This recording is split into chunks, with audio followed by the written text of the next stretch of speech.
श्री स्वामी समर्थ. तर मी सिद्धी. आज आहे ना, मी सगळी घरातली कामं लवकर उरकून आहे ना, ब्लाऊज शिवायला बसले होते. कारण काय ना, मला माहेरी जायचं आहे, सातारला जायचं आहे. तर आहे ना, म्हणलं आपण ब्लाऊज वगैरे शिवून घ्यावात, म्हणजे तिकडं कसं आपल्याला कुठं जाताना वगैरे तर आपल्याला उपयोगाला पडेल.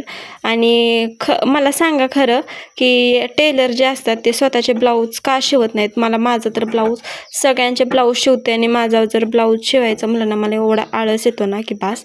तरी पण मी ना आज म्हणलं की नाही, आज आपल्याला ब्लाऊज शिवावाच लागेल, कारण का जायलाच राहिलं आहे 2-3 दिवस. तर म्हणलं की शिवून टाकावं ब्लाऊज. आणि परीचं पण होतं की तिला पण शॉपिंग वगैरे करायचे, त्यामुळं तिचं पण उशीर होणार, आपल्याला वेळ मिळणार नाही, म्हणून म्हणलं शिवून टाकावा. किती कसा झाला आहे मला ब्लाऊज सांगा नक्की. तर हा कटोरीमधून शिवला होता आणि बॅक साईडची डिझाईन पण सांगा मला कशी झाली आहे ती. तर असा काय होता आपला व्लॉग. थँक्यू.